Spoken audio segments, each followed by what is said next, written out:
If there's one thing I've learned since starting this channel, it is that self-published authors, they deserve a lot more of our time.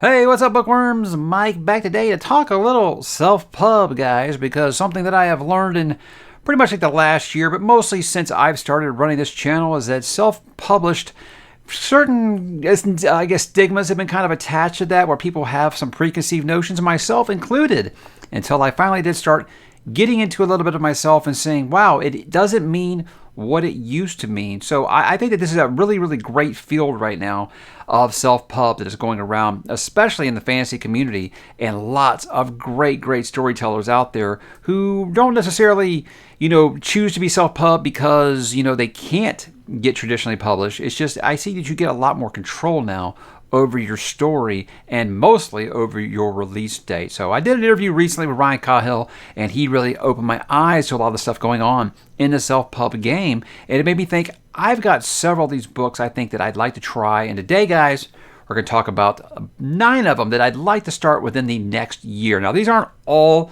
the ones that I'm going to read like ever. These are just the ones I think I have in line to read first. So I gotta say up front that some of these might not be self-pub anymore. They might have been picked up by a traditional publisher, or they might have been re-released by a publisher. So before you drop my comment and say, hey, actually that was picked up by Orbit and re-released this, no, I understand that. But I want to talk about some ones that were self-pub when they came out. I'm pretty sure most of them I have actually reached out to the author themselves and just made sure before I talk about them on here that they are indeed self-published or were self-published when they began. I also have to add, guys, I've already read Rob J. Hayes, Philip Chase, Ryan Cahill, and Alexander Darwin. So those would be ones that I would have had on here, but I've already read them. I'm trying to keep this to new authors that I haven't tried yet. So with that said, guys, let's go ahead and kick it off with my first one. The first 2 actually are going to be ones I don't actually have a physical copy of yet because I am waiting for Kickstarter editions to come out. The first one is Voice of War by Zach Argyle. That's book number 1 in the Threadlight series. I did contribute to his Kickstarter. That should be happening this fall. So when that is in my hand, I plan to start Voice of War. I'm hoping by this December. I did reach out to Zach, and he did say the schedule is still on, that we should have it by this fall. So December is my current schedule to read Voice of War. As far as what's about it's about like unique magic systems. I think there's a mother and son connection there.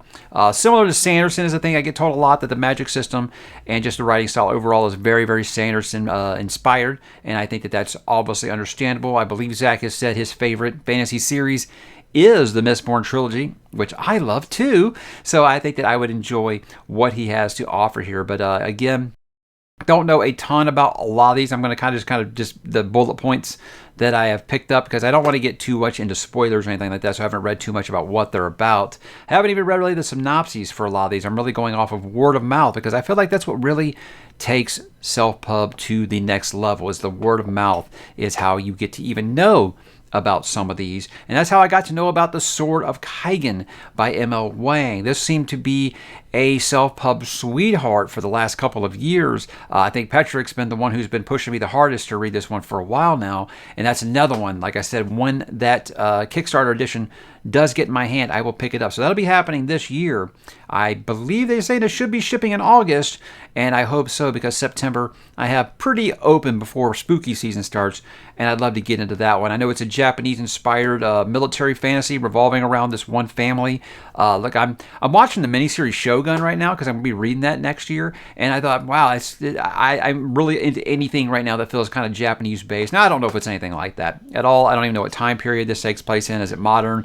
Is it take place in like the 1500s or what? But what I've heard about it, guys, makes me feel like this is what I wanted Poppy War to be. Now, I don't know if that's a fair comparison at all, but I was not wild about Poppy War, but I've heard nothing but great and glowing things about Sword of Keigen, and very, very excited because I heard her character work and her dialogue. Is apparently this book is like seriously a ton of dialogue, and that she's really just great at writing dialogue. If that is the case, then I am very excited to pick this up. As being a character first person and loving some snappy dialogue, I think that probably will hit for me. All right, now we get to the ones I actually have on the counter here. I did get this one recently from Michael R. Miller. This is Ascendant, the first book in Songs of Chaos. Now, guys, look, I think I remembered this when I started reading The Bound and the Broken by Mr. Cahill.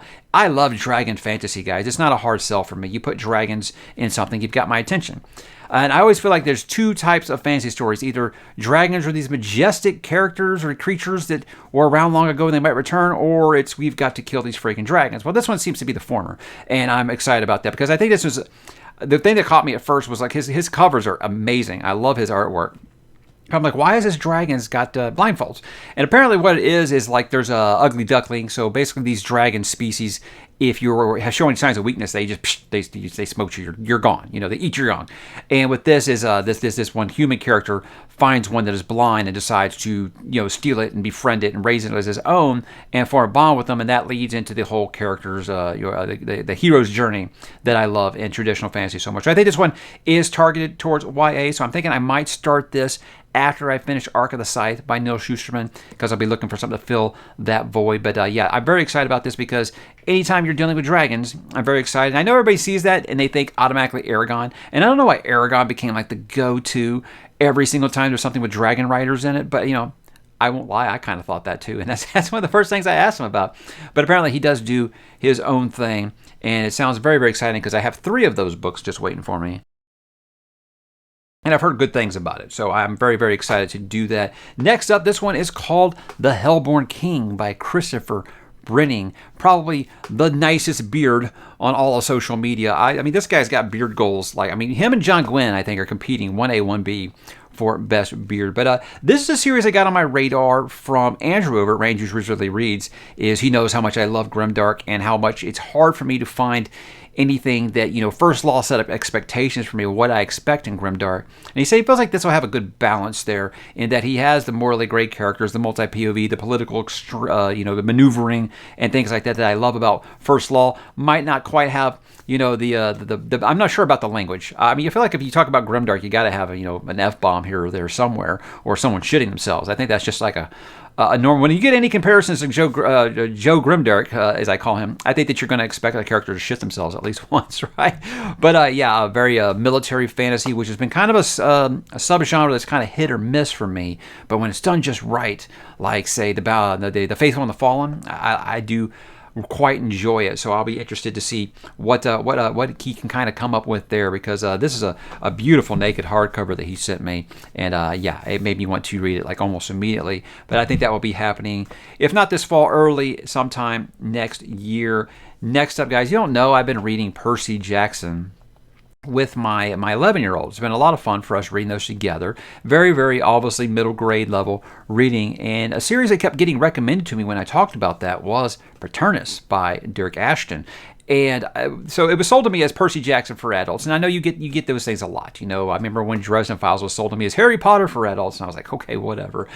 So I don't know if that's an apt comparison, but I do know it's told, it's urban fantasy with gods and demons and mythical creatures and things like that. And that's an easy sell for me. Again, I don't know how much of it takes place in like our world, but I believe it's our world, kind of almost like in a Buffy the Vampire Slayer way, and it's our world, but unbeknownst to everyone else, there's all this crazy magical stuff going on right underneath the surface level. So that's something I'm always going to be interested in. I think it does have like the magic school. It does have the coming of age stuff that I am obviously a very, very big fan of. But with this, Dirk has been like a super awesome guy to me on social media, and that makes me want to try his series, very much so. And I don't know if this deals with like multiple mythological. Are we talking about just like Greek mythology, Norse? Are we talking about like Egyptian gods? I'm not really sure. I don't care. That sounds really, really awesome to me. I think I'm as excited about this one as I am about Alex Verus, which has been like my Dresden Files replacement plan. And because I feel like that I don't read enough urban fantasy really, so I'm excited to maybe check out a new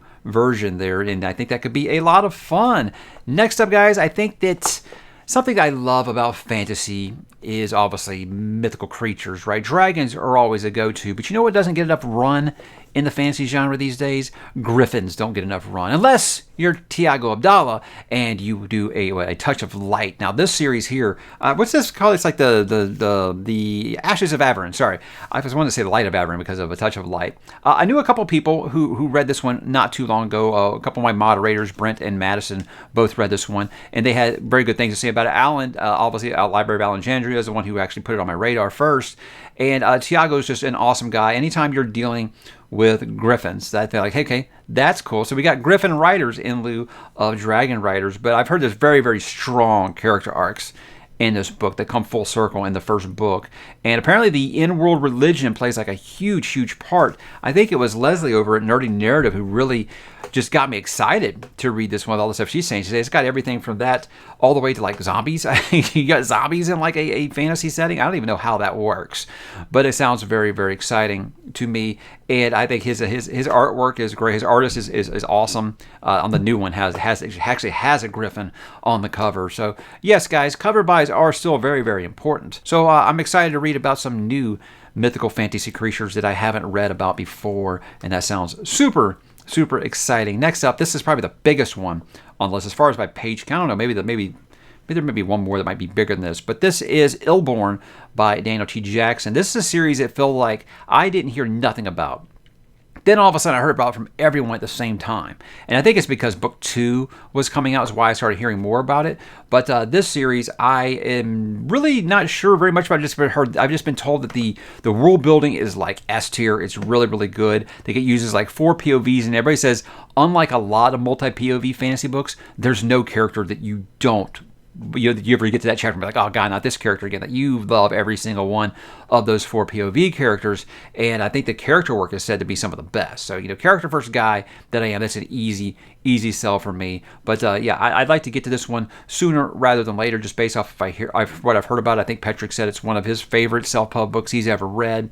And I take things that Patrick says to heart. I believe him when he tells me these things. I don't feel like he'll bullshit me on these things. At least if it's not regarding the name of the wind. But hey, Patrick, that doesn't matter. You and I are still homies. I'm down with what you say here. Next up, guys, I got one. I love the television series Sons of Anarchy, and someone has always made the connection between the Grey Bastards, or is it the Free Bastards? The Grey Bastards by Jonathan French and Sons of Anarchy, saying it's very much the fantasy version of Sons of Anarchy. Instead of bikers, they are half orcs in a grimdark wasteland, and that sounds awesome. I've been told that this whole series really does compete with the first law in the amount of bad language that is used. Now look, guys, in the end, I'm still very much a juvenile, and I love me some bad language when I'm reading some grimdark, because a lot of people are like, oh, do you really need all that bad language? Well, look, when I'm reading about people like killing babies and stuff, I feel like some bad language might come up. So bad language doesn't bother me. In fact, look, I'm married to a redhead. I hear a lot of bad language, so I use a lot of bad language, not on this channel, because, I don't want any reason to get the overlords, hot on my channel for anything like that. But you know what? I don't mind some bad language in my books. It isn't really a big selling point for me, really. For me, it was, hey, this is the fantasy version of Sons of Anarchy. And I said, hey, that sounds cool. And non-human protagonists, that's something that I feel like we definitely don't get enough of. We get so much of wizards and knights and things like that. We don't get enough of, half orcs as your protagonists. That sounds very, very cool. Now, you're dealing with a grimdark setting.